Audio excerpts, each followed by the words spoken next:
मैं स्वागत करता हूं लेफ्टिनेंट कर्नल गौरव भंडारी जी का मेरी कहानी मेरी ज़ुबानी में। Thank you Pankaj so much. Thank you for having me here. आपसे बात करके, अपने विचार शेयर करके इस प्लेटफॉर्म पे मुझे अच्छा लगेगा और आपका धन्यवाद कि आपने मौका मुझे दिया।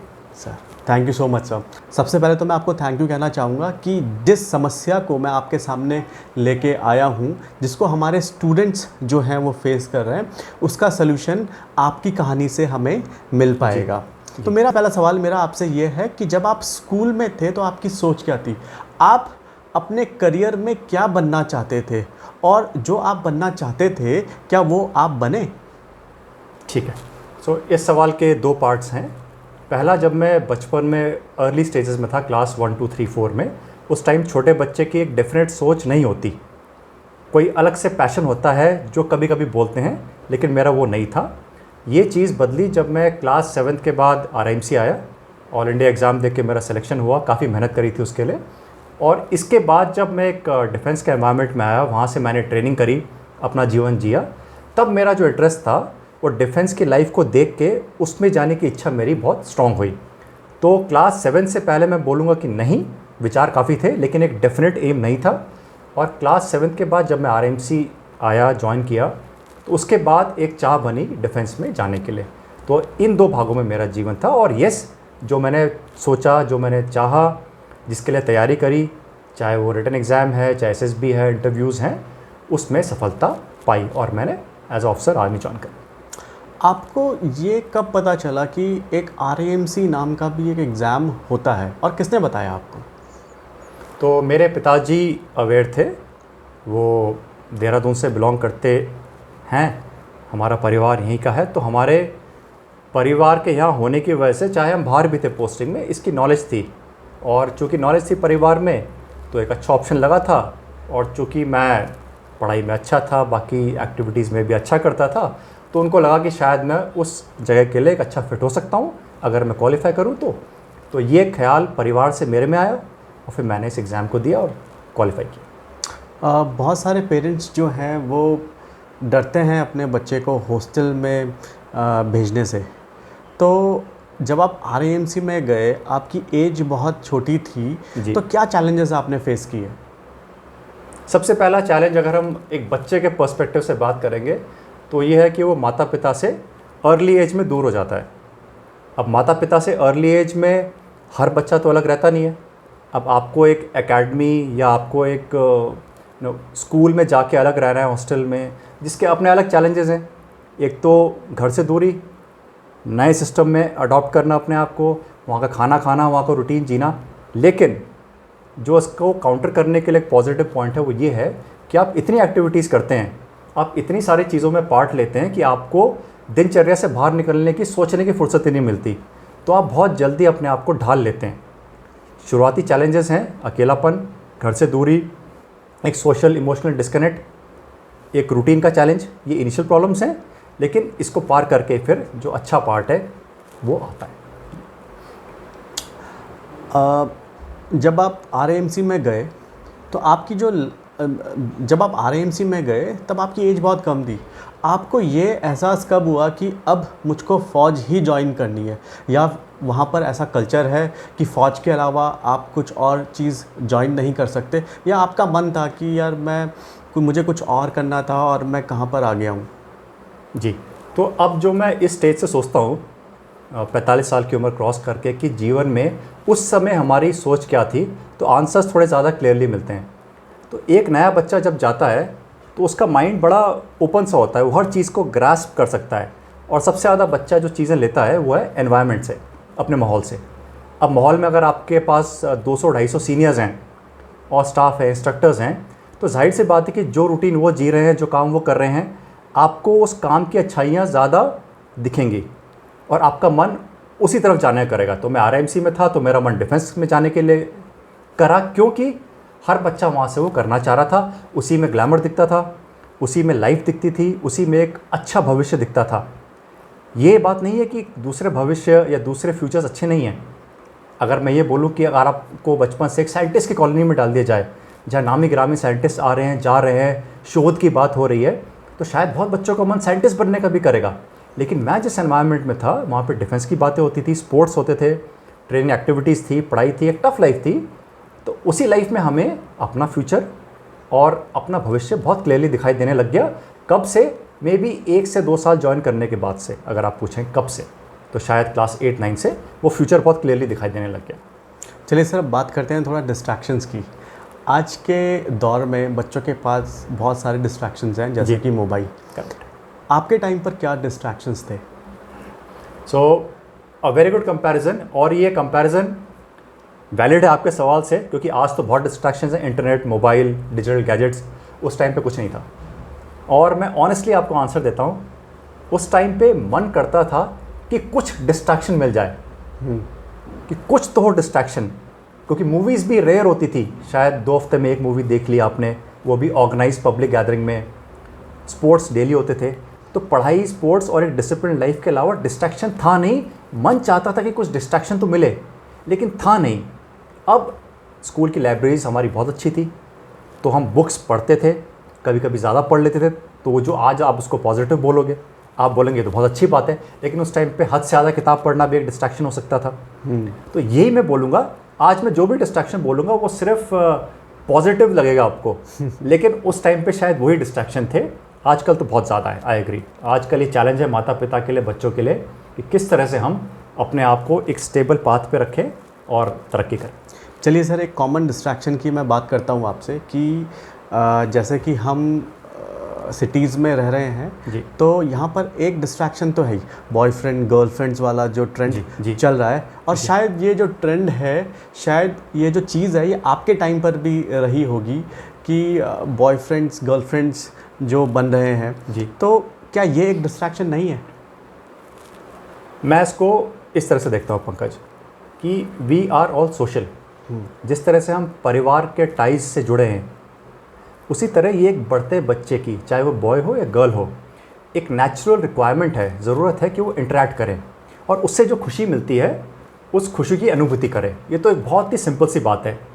अब जिस परिवेश में शहर आ जाते हैं, वहाँ पे ये चीज़ें ज़्यादा दिखती हैं, तो माता पिता और बच्चे भी इस चीज़ को स्वीकार करते हैं। अगर हम ग्रामीण परिवेश की बात करें तो शायद वहाँ पे ये चीज़ें कम देखने को मिलती है, तो इसके लिए टैबूज़ या बंदिशें ज़्यादा हैं। चलन जो भी है समाज का, वो डेवलप सोसाइटीज़ से अंडर डेवलप सोसाइटीज़ की तरफ आता है। तो अगर वेस्टर्न कंट्रीज़ में चलन है, जो आपने बोला कि बॉयफ्रेंड गर्लफ्रेंड्स का, तो ये चलन तो सिटीज़ में आना ही आना है और यहाँ से इसमें फैलना है। लेकिन हमारे समय भी अगर आप बोलेंगे कि क्या इच्छाएं थी ऐसी, यस, हर इंसान की इच्छा होती है, हर ग्रोइंग बच्चे की इच्छा होती है, लेकिन वो ऑप्शंस इतने कम थे इंटरेक्ट करने के कि वो कभी डिस्ट्रैक्शन बन नहीं पाया। अगर मैं इसका जवाब दूँ तो वो कभी डिस्ट्रैक्शन बन नहीं पाया। मन ने चाहा होगा बहुत बच्चों के कि ये डिस्ट्रैक्शन हमको मिले, लेकिन मिल नहीं पाया। आजकल ये ऑप्शंस खुले सोशल मीडिया की वजह से, इंटरेक्शन की वजह से, तो ये अंतर तो है उस टाइम में और इस टाइम में। लेकिन मेरे ख्याल से इसमें बहुत ज़्यादा इस चीज़ को एक नेगेटिव शेड से देखना अच्छा नहीं है। हमें आई थिंक सबको, बच्चों को अच्छी तरह से गाइड करना चाहिए, सही रास्ते पे चलें, and it's a very natural thing. इसमें कोई टैबू वाली बात आजकल नहीं है। सर, एक समस्या जो आजकल का यूथ झेल रहा है वो है डिप्रेशन का। पढ़ाई अच्छी नहीं हुई, अच्छे नंबर नहीं आए तो वो डिप्रेस्ड हो जा रहा है। तो इसमें आप क्या कहना चाहेंगे? Okay, very pertinent question. I think ये आपने, you have hit the nail on the head. आजकल हर बच्चा जो अच्छा परफॉर्म नहीं कर पा रहा है, तनाव महसूस करता है, क्योंकि माता पिता की अपेक्षाएं, तूने हमारे परिवार की दिशा बदलनी है, तूने हमें ऊपर उठा के ले जाना है, तो बच्चे के ऊपर प्रेशर है, वो डिप्रेस भी होता है। मैं सबको ये कहना चाहूँगा कि आप प्लीज़ 3 चीज़ें करें। सबसे पहले अपने आप को पहचानो। अगर आप सुपर स्ट्रांग नहीं है पढ़ाई में, जो आपकी मेन एक्टिविटी है, तो स्वीकार करना पड़ेगा हम स्ट्रांग नहीं है। उसके बाद सेकंड स्टेप है चॉइस करना, क्या मुझे इसमें स्ट्रेंथ बनानी है या नहीं बनानी। अगर बनानी है तो आपको अपनी स्ट्रेंथ बनाने के लिए जितने घंटे चाहिए उस पर मेहनत तो करनी पड़ेगी, 100% करनी पड़ेगी। वो 4 घंटे हो सकती है, 6 घंटे हो सकती है, 7 घंटे हो सकती है। और अगर आपको नहीं करनी तो उसमें एक लेवल मेंटेन करने के अलावा फिर आपको ऑल्टरनेट पाथ चूज़ करना पड़ेगा। और तीसरा पॉइंट है कि जो पाथ आपने चूज़ किया उसमें अपना 100% दें और आगे बढ़ें। इन तीनों स्टेप में चलने से, चूँकि आपने खुद प्लान किया है, आपको तनाव नहीं होगा, बल्कि आप तनाव मुक्त रहेंगे और आपके आसपास वाले भी आपको सपोर्ट करेंगे। तो सर, आप एक ऐसा इंसिडेंट आप बताएं जब आप स्कूल में थे या कॉलेज में थे और आप मायूस हुए हो और आपने उसको टैकल किया हो अच्छे से। ओके। मैं जब क्लास 11 ख़त्म कर रहा था, तो बल्कि 12th की बात है ये, मैं स्क्वॉश खेलता था, एक स्पोर्ट है जिसमें मैंने काफ़ी ट्रेनिंग करी थी कई साल, और हम जूनियर नेशनल खेलने गए थे मुंबई देहरादून से। उसमें मैं शायद सेकंड राउंड में आउट हो गया था बाहर, और मुझे बहुत दुख हुआ था क्योंकि मैंने 2-3 साल अच्छी ट्रेनिंग करी थी और एक अच्छे प्लेयर से मैं नेशनल चैम्पियनशिप में हार गया था। मुझे झटका भी लगा, दुख भी हुआ, और मैं सेमीफाइनल या फाइनल में नहीं पहुंचा, इसका मुझे काफ़ी अफसोस था। लेकिन मैं वापस आया, 12th के साथ साथ मैंने अपनी प्रैक्टिस जारी रखी। मैं एनडीए गया, नेशनल डिफेंस एकेडमी। वहाँ जाके मैंने 3 साल और मेहनत करी, काफ़ी मेहनत करी, काफ़ी टूर्नामेंट्स जीते, इंडियन मिलिट्री एकेडमी में भी कंटिन्यू रखा। और जब मैं आर्मी में आया, तब मैं आर्मी टीम सर्विसेज टीम में आके कई नेशनल चैम्पियनशिप्स खेले। तो अगर मैं उसी दिन मायूस हो जाता और हिम्मत हार देता, तो अगले 5 साल खेल नहीं पाता, तो शायद मैं नेशनल लेवल तक ना पहुंचता। लेकिन उस एक झटके ने मुझे आगे चल के स्ट्रॉन्ग बनने में मदद करी। अच्छी बात है कि मैंने उस रास्ते को छोड़ा नहीं। तो जो भी कुछ कर रहा है, आपके चैनल के माध्यम से मैं ये बताना चाहूँगा कि आपको झटके तो लगेंगे, दर्द भी होगा, लेकिन उसके आगे ही आपको सक्सेस मिलेगी। Stay the course, stay motivated.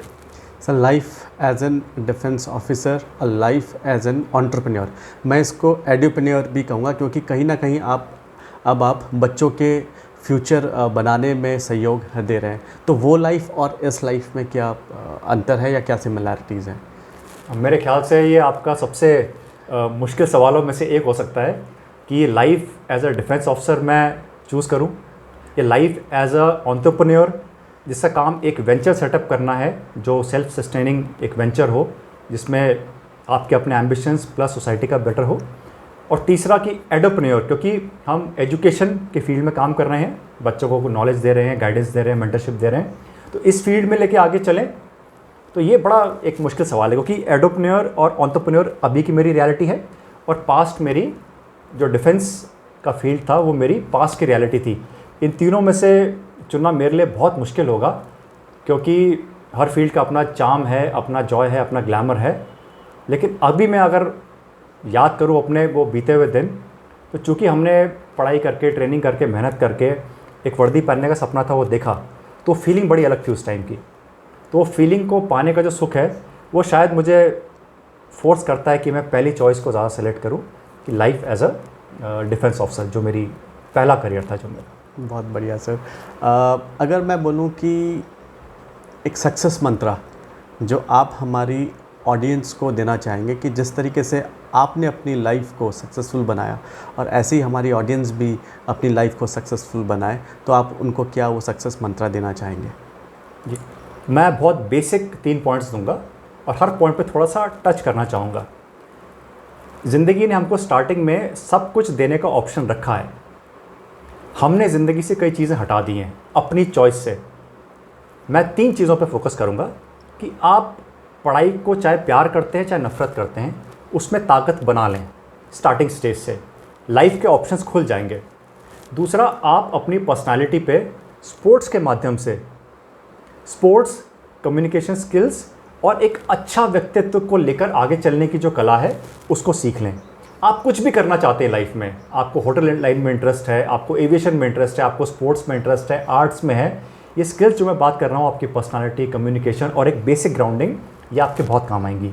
और तीसरा, आप हमेशा लाइक माइंडेड, पॉजिटिव लोग जो सकारात्मक सोचते हैं, आगे जाने की तरफ प्रयास कर रहे हैं, आपको नीचे ले जाने के लिए नहीं, अच्छाई की तरफ प्रयास कर रहे हैं, उनकी संगति में हफ्ते में कुछ घंटे बिताएं।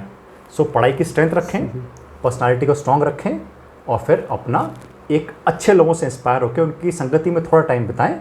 और इन चीज़ों पे काम करेंगे आप, इन 3 चीज़ों पे, आई एम श्योर आप हर फील्ड में सक्सेस ही पाएंगे। मैं ये शेयर करना चाहूँगा जो भी आपका ऑडियंस है। Thank you so much sir, मेरी कहानी मेरी ज़ुबानी में आने के लिए, और ऐसी ही अच्छी कहानियाँ हम आप लोगों के साथ लाते रहेंगे। तब तक के लिए धन्यवाद।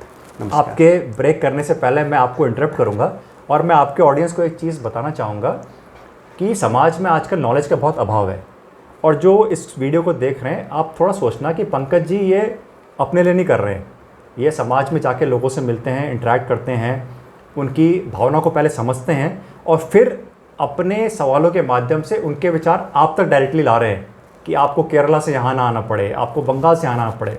तो मैं पंकज जी, ये आपकी जो पहल है, ये इसके परिणाम दूर तक जाएंगे। आप बस अपनी प्रेरणा को बुलंद रख के करते रहें और ये सारे स्टूडेंट्स या उनके माता पिता जो आज देख रहे हैं, कल आपको धन्यवाद करेंगे कि आपने कुछ पॉजिटिव लाइट उनके जीवन में लाए। तो और to all the audience I will say that you must tell Pankaj sir, how did you feel after this talk? कैसा लगा आपको? आप कमेंट्स में लिख के बताएंगे तो सबकी ऊर्जा बढ़ती है, हमारी भी, पंकज जी की भी। और ऐसे अच्छे talks, I am sure he is going to bring more good people around this channel and you learn much more. So मैं आपका धन्यवाद देना चाहूँगा उन लोगों के लिए भी। Thank you so much sir, thank you so much. नमस्कार।